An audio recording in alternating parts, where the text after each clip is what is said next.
Okay, in just a second we are going to start AP Classroom, but we're not technically starting it yet. You guys should be logged in and be ready to access it. However, right now we're going over homework questions really quickly because we have a test on Monday. I am recording again because for some reason my video stops. So give me 1 second to catch up, both Dean and Gavin.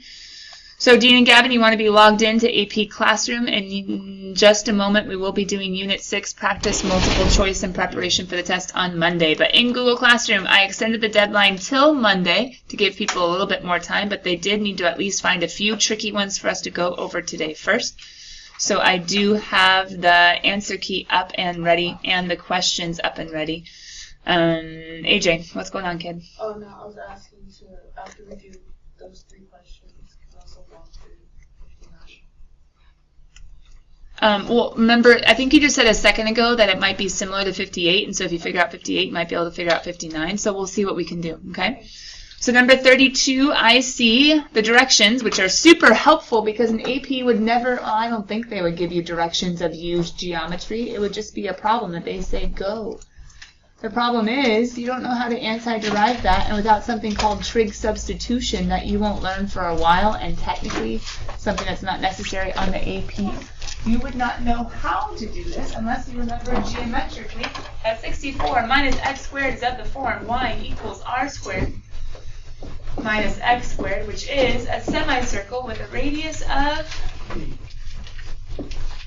r. So therefore, couldn't I pull the 2 out, go from negative 8 to 8 of my 64 minus x squared dx. My circle is going to go from negative 8 to positive 8. However, since it's just the principal square root, it's not a plus or minus or an implicit function, which we don't know how to integrate yet. Anyway, I think that's Calc 3, multivariable calculus. But anyway, we would be stuck with this semicircle, which has an area of 1/2 pi r squared. But what's outside of this whole integral? A 2. So I would need to go ahead and multiply this by 2, which ends up giving you, I believe, 64 pi. Let's go double check, because I think I have those evens up here right over to the side. 64 pi is a check. Cool. The next even that we have is number 58, and then we'll take a peek at 59 to see if it's super different or somewhat similar. Let me zoom in just a bit, though. 58 has a few different parts, and I think, Kevin, you said specifically, let's check out C, right? Yeah. So that was in this longer scenario of what was going on. Number 58 gave us the following given. R is a rate. Ooh, that could be tricky, right? R is a rate, which could definitely be tricky in the sense of I'm used to original functions being measurable quantities, which this is, but this is a how fast. So be careful. That's the rate at which water is flowing out of a pipe. And then we have certain actual increments, I should say certain actual rates at different times. Letter C, if I scroll down just a little bit, is saying, suppose the rate of the water flow is approximated by. Oh, so all of a sudden it goes from being this general ambiguous what on earth is going on to being an actual function. And it says water flow, water flow, water flow, water flow. Looks like R just became Q. Oh, approximated by. So R is indicative of the actual rates at the actual times, like the measurable ones. Whereas C is like a regression, kind of. C is a model that somewhat seems to fit. Use Q of T to approximate the average rate. Ooh, now here's a struggle. So if Q is a rate, and they want the average of what we already have, how do we add up different Q values and divide by the time increment that's involved with 24 hours? It's impossible unless we use one. Because what are all the different times? There's infinitely many different times at 24. Are we going to plug in all of the 24s and all of the minutes in between and all of the seconds in between the minutes and all of the milliseconds in between the seconds? No. But we can accumulate. What accumulates? An integral can add up all that. Oh! This is average rate.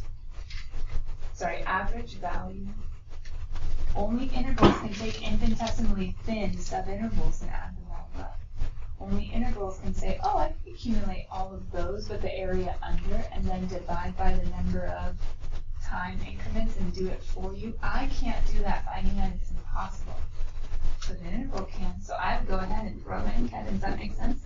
I think because the wording says use Q and T to approximate, so I didn't really think of using an integral because integrals are exact, right? They're kind of. But careful, Q was the approximate. So we're using Q of T, the function that approximates R, to approximate the average rate, because this is average R.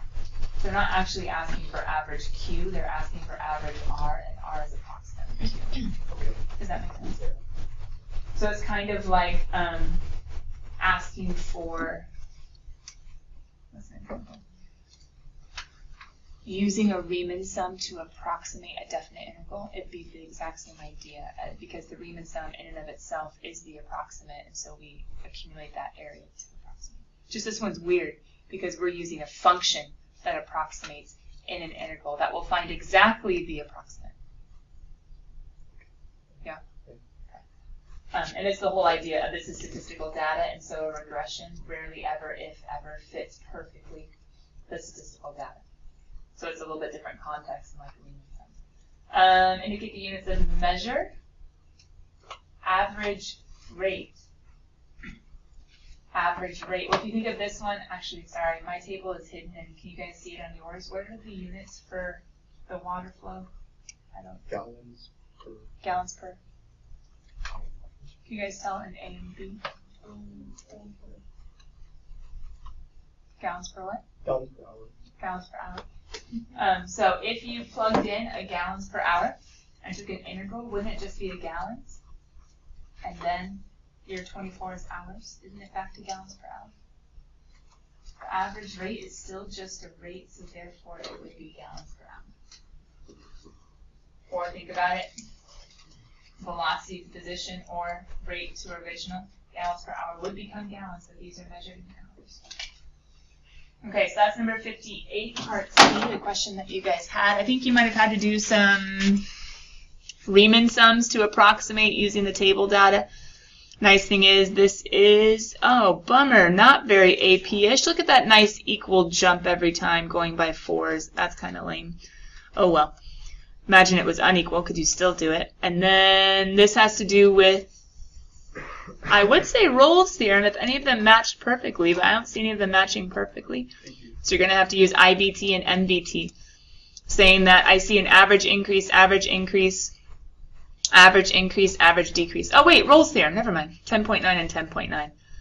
We could also say an average increase means an instantaneous by MBT, and an average decrease means an instantaneous by MBT.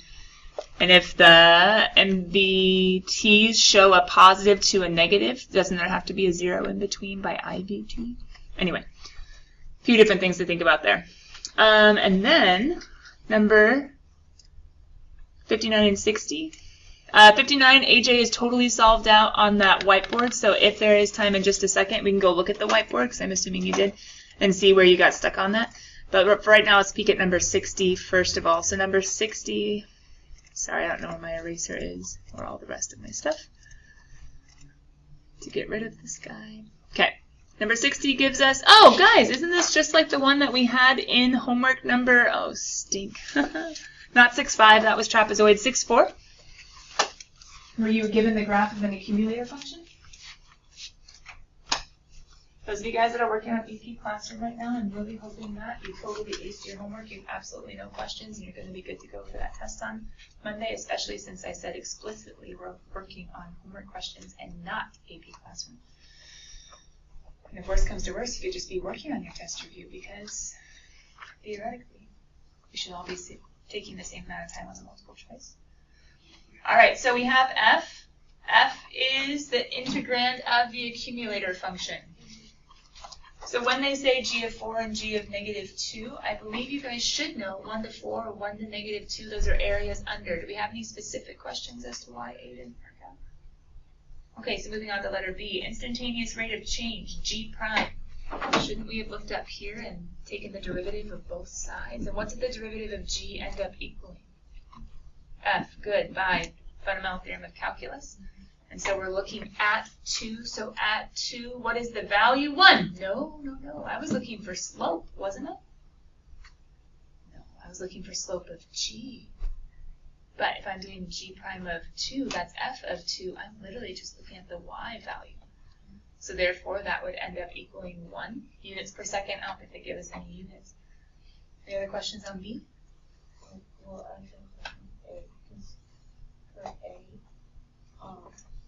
you just like cut it up the air. Well, you have to start at 1.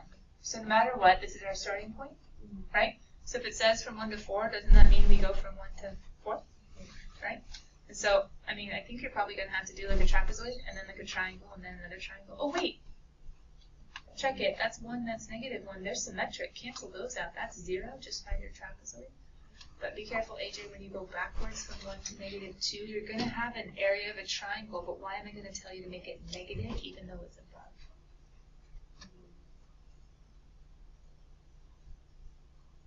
I would need to flip the bounds from going backwards. Whenever you go backwards on a graph, it's negative because B to A gets flipped to A to B.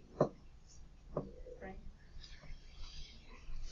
Letter C says find the absolute min. Where is this function going to be at its lowest if it's starting at 1? Do you see how starting at 1, going this direction, has it going negative or having a negative displacement? I know it's above it, meaning the F, but going backwards has negative displacement. And then it goes positive, and then a little bit more positive, and then a little negative, but as we can see, these areas cancel out. From 1 all the way to 4, which is the end of the scenario, this displacement ends up being a positive, which means even after the maximum negative change moving to the right, my particle or whatever is going on is still having a positive change. So it's going to be larger than if I was to move left, which would have negative change. Long story short, my absolute min is going to be at negative 2. But the different candidates that you would have done for letter C would have been my endpoints of x equals negative 2 critical numbers, which is 3, and then 4. And if you were to go ahead and plug into each of those, 1 to negative 2, 1 to 3, and 1 to 4, you already would have found the 1 to 4 up here. You already would have found the 1 to negative 2 right here. You only would have really needed to find the 1 to 3, which would have definitely been higher because it would have been a positive number. So you could have just made a table and already said, I know you, I'll find you. The lowest one is the absolute min. Last but not least, we have, I think it's the last one, letter D. And letter D says, the second derivative is not defined at 1, which makes sense. It's a sharp point, and the second derivative of g is f prime, hence the slope. And remember, all slopes don't exist at, oh, there's that little thingamabob. Slopes don't exist at sharp points because of that whole disagreement between the limits of the slopes. So saying that's a sharp point, they're saying that's a sharp point. Yeah, I see it. Which of these values are x-coordinates of points of inflection? Points of inflection occur when, everybody? The sign of g double prime changes, right? But hold on, who was g double prime a second ago if g prime is equal to f?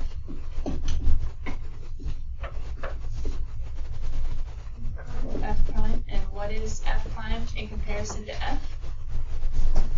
The slope. So I need the slopes to change. I need the signs of the slopes to change. Well, that's easy, because the slopes will change where the function or the given changes from increasing to decreasing. Only at 1 does my function change from being sloped up before to sloped down after, or from increasing before to decreasing after. This one goes from decreasing to decreasing, or negative slope, negative second derivative to negative second derivative. That doesn't work. So we could say the sign of g double prime changes at x equals 1, 4, or from, that's actually what I meant to say, from positive to negative since f prime of x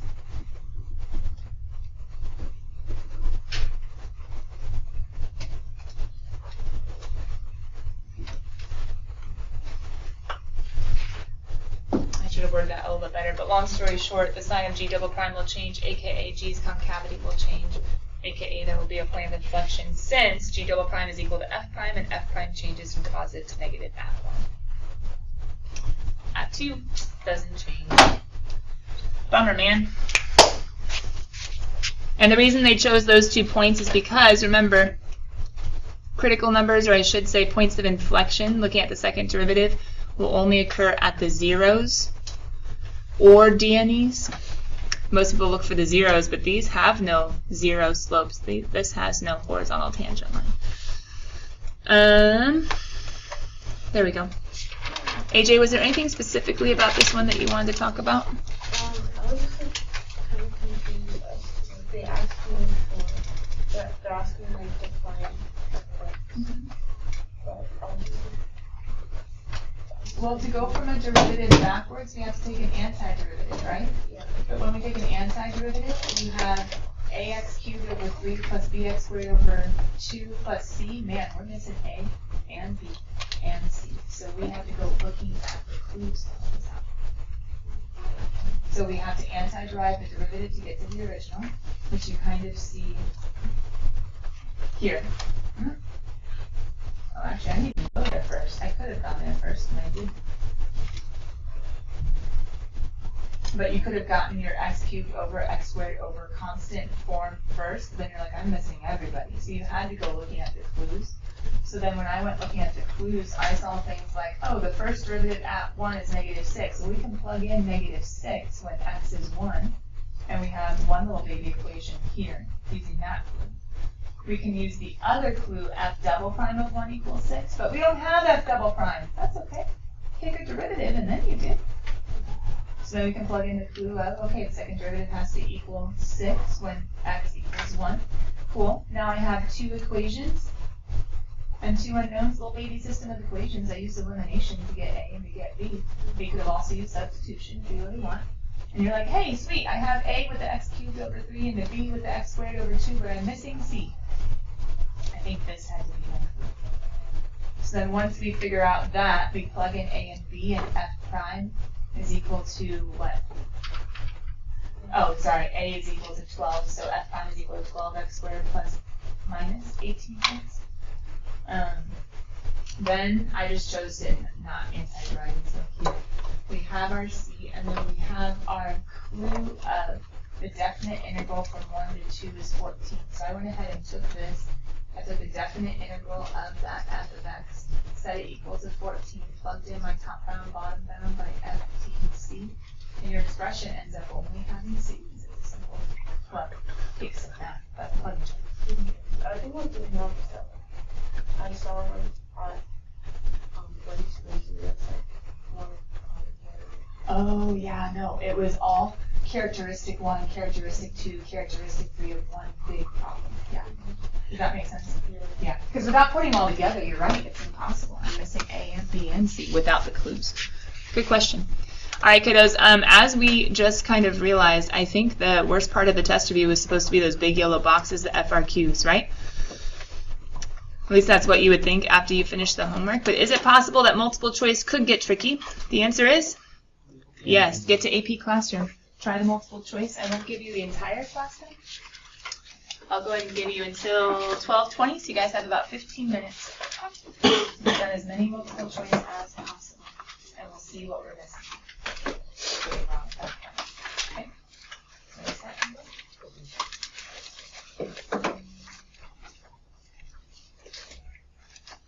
Remember to study for problems. 60 problems.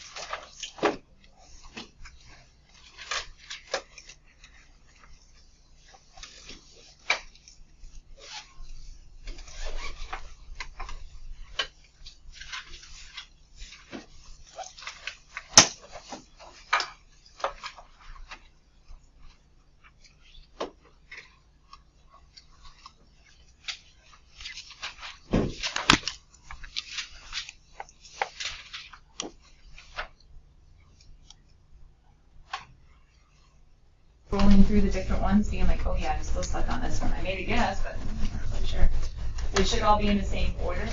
So let me go ahead and catch you guys up as far as what I've been doing over here in Google Classroom. In Google Classroom, I've gone ahead and unlocked. I've gone ahead and unlocked all of the practice multiple choice for Unit 6, which actually has 3 parts, Part A and Part B and Part C. The one that you guys were working on just now is Part A. That only actually covers certain topics from Unit 6. Other topics are covered in Part B, other topics are covered in Part C. Remember how last year we had those cool practice tests that could be bonus points on the test? And BC, we haven't had that? Guess what's in Google Classroom right now as your bonus practice test? All 3 of the Google Classroom, of the AP Classroom quizzes. So I haven't had you guys submit this one because it's very possible. I've taken off all time limits. There are no time limits on these whatsoever. But I've made it that by Monday at midnight, wait a minute, it doesn't actually have to be done by the test. No, by the end of the day. So some of you do what you need to do to prepare for the test. Remember, the test comes from our textbook. But then by the end of the day, I want the AP practice done as well, and it will be worth those plus 3 percentage points on your test like last year. Sound good? Okay. But how do you actually get the credit? Well, you have them submitted online that I can go and see that they've all been submitted, A and B and C. And then also, and you guys shouldn't get like 0 out of 12, right? Like that wouldn't really make sense for a BC kid to get 0 out of, okay. Because you're like, oh, I'll just submit it. But you also need to attach your work. Now, in this Part A, did you guys realize some of these were super concept-y? Like super concept-y. I mean, they're very AP-ish. Around, was it number 7? Maybe number 8? Maybe number 9? Just kidding. I don't know what I'm talking about. Number 5? Where were they? Oh, yeah. Like this one is just a limit definition of an integral, right? Very AP-ish. Probably not very our textbook-ish, right? And it was a simple match. But are there any ones that you guys already are like, you know what, I'm stuck. I made a guess. I'm not really sure. What are they talking about? 2? Number 2. Okay, let's go peek at 2. So number 2, they give us a disgustingly nasty function that it would be impossible for us to actually anti-derive. I can say that right now.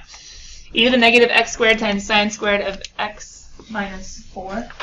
Yeah, we're not able to anti-derive that. Even with all of my methods, there might be one that would work eventually, but there's no way they're asking us to do that. So they say, hey, 0 to pi over 2 is 0.0223. If a midpoint, Riemann sum, okay, so from 0 to pi over 2, subintervals, wait, 2 intervals of equal length.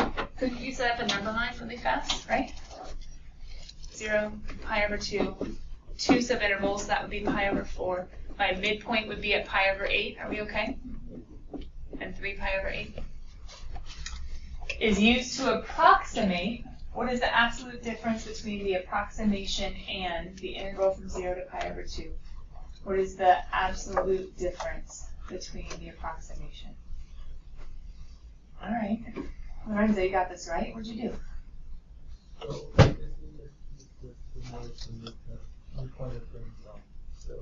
Because you have your function, right?